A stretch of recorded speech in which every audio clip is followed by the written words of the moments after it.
आप देख रहे हैं HBN 24 न्यूज़। हरियाणा सरकारी नौकरियों में फर्जीवाड़ा, फायर ऑपरेटर की भर्तियों में धोखाधड़ी। नियुक्ति के लिए 50-50 हजार में खरीदे फर्जी सर्टिफिकेट। हाईकोर्ट की रोक हटने के बाद हरियाणा कर्मचारी चयन आयोग HSSC ने तृतीय श्रेणी के जिन 10,233 पदों का रिजल्ट घोषित किया था। 72 गांवों के बीमा क्लेम और मुआवजे को लेकर संयुक्त किसान मोर्चा की वार्ता विफल, सड़क पर उतरने की तैयारी। 72 गांवों के बीमा क्लेम और मुआवजे की लंबित मांग को लेकर संयुक्त किसान मोर्चा के प्रतिनिधि मंडल और प्रशासन के बीच बुधवार को लघु सचिवालय में बैठक हुई। इन मांगों पर ADC नीरज और SP मोहित हांडा की अध्यक्षता में किसान नेताओं की करीब 2 घंटे तक चर्चा हुई।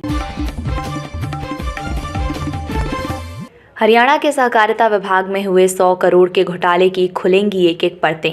साल 1995 से होगा स्पेशल ऑडिट। हरियाणा के मुख्यमंत्री मनोहर लाल ने बड़ा फैसला लेते हुए राज्य के सहकारिता विभाग में हुए घोटाले का स्पेशल ऑडिट कराने के आदेश जारी किए हैं। खास बात यह है कि ये ऑडिट 1995 से होगा। प्रदेश के मौसम में हो रहा लगातार बदलाव, शीतलहर जारी। धूप खिलने से मौसम हुआ साफ। मौसम में लगातार परिवर्तन हो रहा है। बुधवार को बदलाव के चलते उत्तर पश्चिमी हवाएं चलने से शीतलहर जारी रही।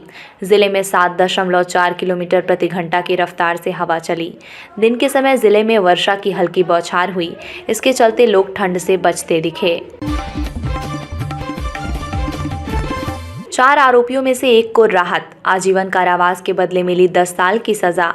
SC बोला, अपराध स्थल के पास मौजूदगी मात्र से हत्या का आरोप नहीं। हत्या के एक मामले में सुप्रीम कोर्ट ने पहले 4 लोगों को आजीवन कारावास की सजा सुनाई थी, लेकिन अब मामले में नया मोड़ आ गया है। मिली जानकारी के अनुसार आजीवन कारावास की सजा पाने वाले एक व्यक्ति को सुप्रीम कोर्ट ने राहत दी है। सुप्रीम कोर्ट ने उसे गैर इरादतन हत्या का दोषी ठहराते हुए उसकी आजीवन कारावास की सजा को 10 साल की जेल की सजा में बदल दिया है। S जयशंकर ने बांग्लादेशी विदेश मंत्री के साथ द्विपक्षीय संबंधों पर की चर्चा। सीमा पार कनेक्टिविटी सहित कई मुद्दों पर हुई बातचीत। विदेश मंत्री S जयशंकर ने अपने बांग्लादेशी समकक्ष हसन महमूद के साथ रक्षा और आर्थिक सहयोग सहित द्विपक्षीय संबंधों को और मजबूत बनाने समेत कई विषयों पर चर्चा की। बांग्लादेश के विदेश मंत्री हसन महमूद 7 से 9 फरवरी तक भारत की आधिकारिक यात्रा पर हैं। केंद्र के श्वेत पत्र के जवाब में कांग्रेस लाएगी ब्लैक पेपर। संसद में आज फिर हंगामे के आसार। संसद के बजट सत्र में केंद्र सरकार UPA राज के 10 साल के खिलाफ श्वेत पत्र लाने वाली है। इसके जवाब में अब कांग्रेस पार्टी भाजपा सरकार के 10 साल के शासन के खिलाफ ब्लैक पेपर लाने की तैयारी में है। जयंत की भी भाजपा के साथ डील पक्की। लोकसभा की 2 और राज्यसभा की 1 सीट पर बनी बात। बिहार और बंगाल के बाद उत्तर प्रदेश में भी विपक्षी गठबंधन को करारा झटका लगने वाला है। राष्ट्रीय लोक दल रालोद की समाजवादी पार्टी सपा से दूरियां बढ़ गई हैं। रालोद की नई दोस्ती भाजपा के साथ होने जा रही है। रालोद अध्यक्ष जयंत चौधरी की भाजपा के शीर्ष नेतृत्व से बात आगे बढ़ी है। शर्तें भी लगभग तय हो चुकी हैं।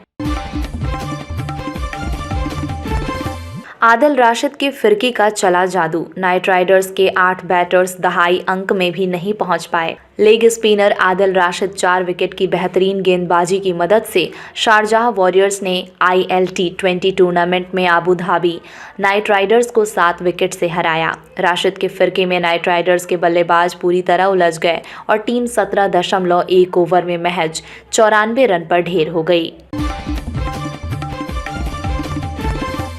टीम इंडिया की बढ़ी मुश्किलें। इंग्लैंड के खिलाफ तीसरे और चौथे टेस्ट से बाहर हो सकते हैं कोहली। भारतीय टीम और इंग्लैंड के बीच 5 मैचों की टेस्ट सीरीज खेली जा रही है। टेस्ट सीरीज में अभी तक दोनों ही टीमों ने एक-एक मैच जीतकर सीरीज में बराबरी कर ली है।